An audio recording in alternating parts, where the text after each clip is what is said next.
So this is part 2 to the video for test corrections.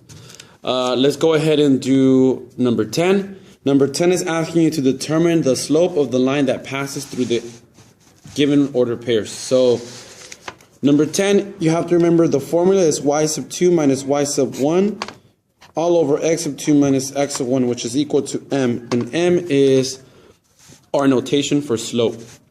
So let's go ahead and plug in our y sub 2. Here's my y sub 2, my x sub 2, my y sub 1, and my x sub 1. Y sub 2 is negative 1 minus 5 all over 1 minus 3. So negative 1 minus 5 is negative 6. 1 minus 3 is negative 2. Negative divided by negative is a positive, and 6 divided by 2 is 3. Therefore, the answer is B. 11. Same formula. Let's go ahead and plug it into this formula. We have negative 2 minus 7 all over 5 minus a minus 2. These two turn into a positive. So we have 7 on the bottom because this is a positive. 5 plus 2 is 7. You owe me 2, you owe me 7, so you owe me 9. So my correct answer is A. Number 12, we have 0 minus 4 all over 3 minus a minus 2. Therefore, we have negative 4 on the top. And we have a plus here. 3 plus 2 is 5. So my correct answer is D. Let's go ahead and do the next page, right?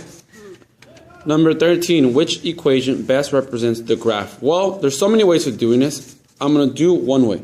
You could have just done it yourself by looking at the intercept. The intercept here is 4.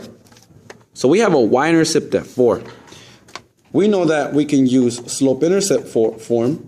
If my intercept is already 4, well, then let's go ahead and substitute that. I'm going to know what my slope is.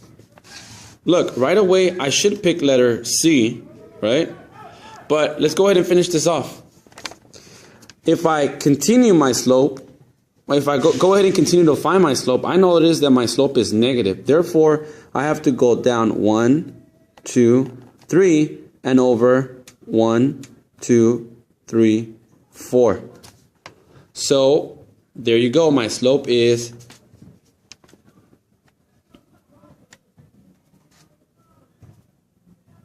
actually, the correct answer is B.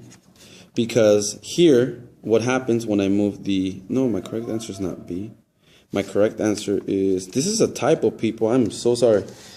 This should have been a negative here. Because you go down 3 over 4. So therefore, the correct answer is negative 3 over 4. So I'm going to go ahead and give everybody credit for this question. Because it's a typo. You were supposed to have a negative 3 right there. Now, let's go ahead and do number 14. 14 is a little bit different because you're actually pointing out the points. They gave you this point, that point, and that point. But it's the same idea. You know what the intercept is. The intercept is 3. So let's start with my slope-intercept form. My intercept is 3. So let's go ahead and finish this off. If your intercept is 3, well, what's your slope? You can look at the slope. It's go up 1, another 1, so that's going up 2 and over 1. So the slope is 2, so let's go ahead and finish that off. Now, none of these look like the slope would be 2, but we can go ahead and move the equation around. If I take a look at D, which is the correct answer, if I add 2x and add 2x to the other side, then I'm going to have y is equal to 2x plus 3. So therefore the answer is D. Let's go ahead and do number 15.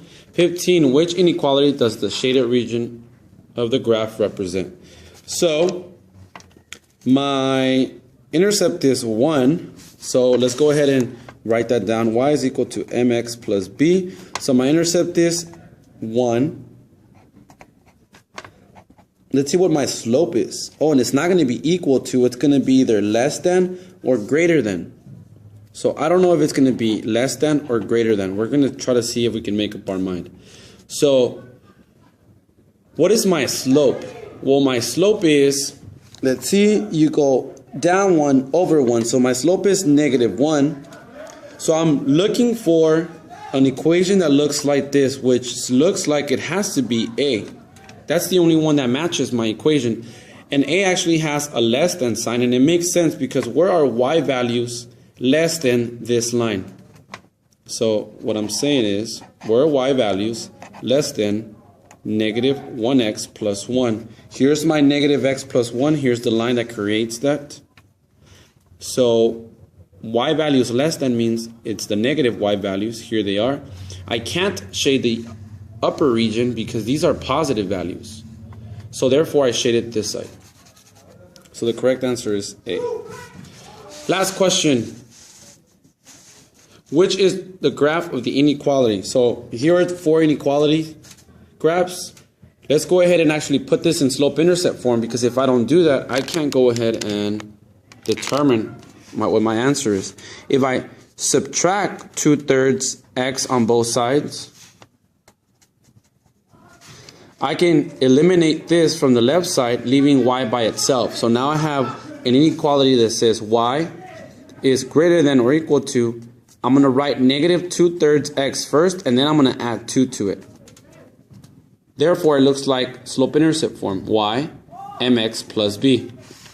My intercept is 2, so all of these seem to have an intercept of 2 except this one. So right away, it can't be this one because this one has an intercept of 0. There it is. This one has an intercept of 2, so does this one, and so does that one. And the lines seem to be the same. Now, let's go ahead and see which one I should pick. This one says the slope is going down 2 over 3.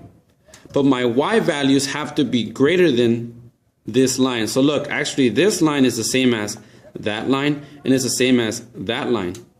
So now all we have to do is pick, well, the side that we want to shade. Do we want to shade just this part, all of this part, or all of this part over here?